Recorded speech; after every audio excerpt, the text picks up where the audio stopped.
Top 5 hints for stretching piercings coming up next on Piercing Top 5, episode number 10, the extended version.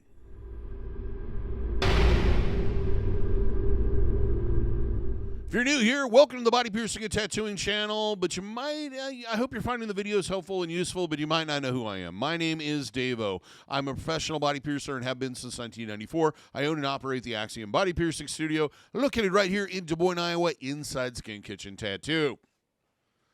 What we're going to talk about today, and this is the extended version. Maybe you saw the short one, the shorts, where I just zipped through it.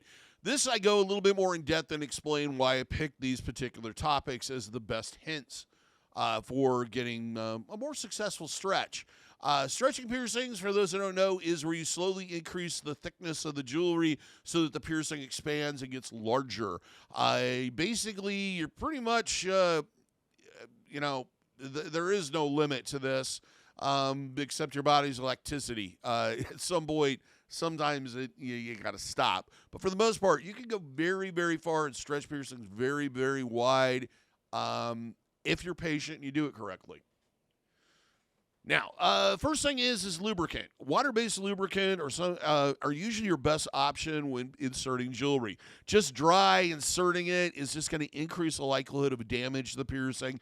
What I usually suggest is whatever jewelry's in there at the time before you stretch is lube it up really well with the water-based lubricant, then remove it, then put the tip of the jewelry in that lubricant, and then push it back through. It's going to make it slide in a lot easier, and we want you to use water-based because it's going to come off easier and not collect in there and make things gross. Number 4, one side always heals faster than the other side.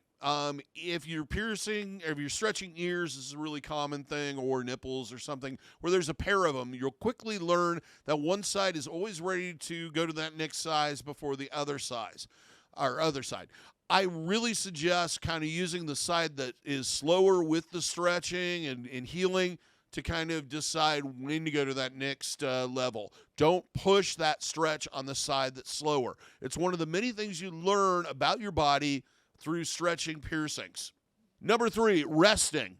This is common with ear piercings, with genital piercings, especially Prince Albert's, where it just continues to stretch. Your body will always, whenever you put a larger object in the piercing, your body's always going to try to get bigger than that object, make that hole bigger.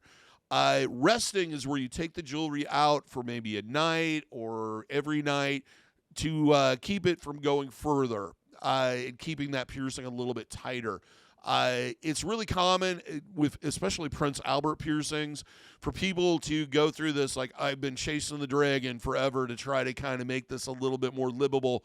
And it just got to the point where it just keeps stretching and keeps stretching and keeps stretching, and there's nothing I can do about it. Resting that piercing, taking the jewelry out, leaving it out overnight or leaving it out for a couple of days will usually cause that piercing to shrink back somewhat and kind of eliminate this constant need to go bigger and bigger and bigger and bigger. With ears, when you get to a point where it's like, this is my goal, this is where I want to stop, taking them out at night, letting them rest every night, and then putting the jewelry back in at the beginning of the day is usually going to help keep it at that size. Number 2, tapers. Now, tapers are kind of a negative thing and a positive thing, but when they're used correctly, it can be a very useful tool.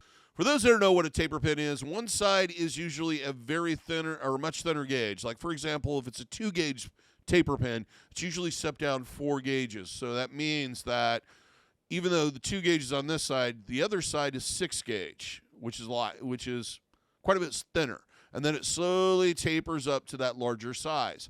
The reason why these are very helpful is in kind of gauging whether or not you are ready to go to that next size. It's a way of testing the piercing without trying to force an object in there. The problem is that usually when you get over about 00 or ½ inch, right around in there, there isn't a lot of options out there for taper pins. But it's a lot safer if you have a taper pin and you can slide it through there and notice when that resistance happens or it becomes uncomfortable to stop and go, yeah, go back to the smaller jewelry and go, I need some more time. It's one of the services we offer here at the Axiom that if you're stretching ears and you're a little unsure, especially in that period of time between 16 and 2 gauge, come in, let us run a taper pin through it and see if you're ready. If you're not, then we'll know. And number 1, slowly and patiently. The reality is the more patient you are with stretching the piercing, the healthier that piercing is going to be. If you over push it, you're going to cause stretch marks, tears, or where it basically just totally dislodges the whole piercing tunnel, often referred to as blowouts. Once this happens, you're going to continue probably to have those issues. If you think about it, your tissue, your skin can only stretch so far. If it does it very quickly, it'll create these hollow points or stretch marks or tears, and it may not affect it when you do that stretch, but when you go to your next stretch, especially if you aren't patient and don't give your body time to thicken that tissue back up, it's going to reopen or open again. So you're going to constantly be having this issue throughout. And the end result is generally a lot of scarring.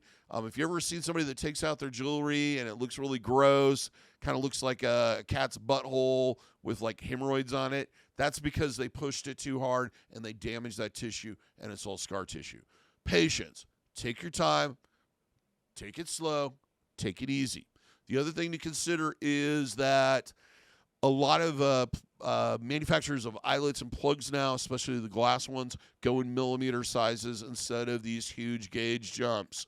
So that can make it even more subtle and give you a much more successful stretch, especially when you get into those larger gauge jewelry where you're getting over 2 gauge or so, where there's these huge jumps.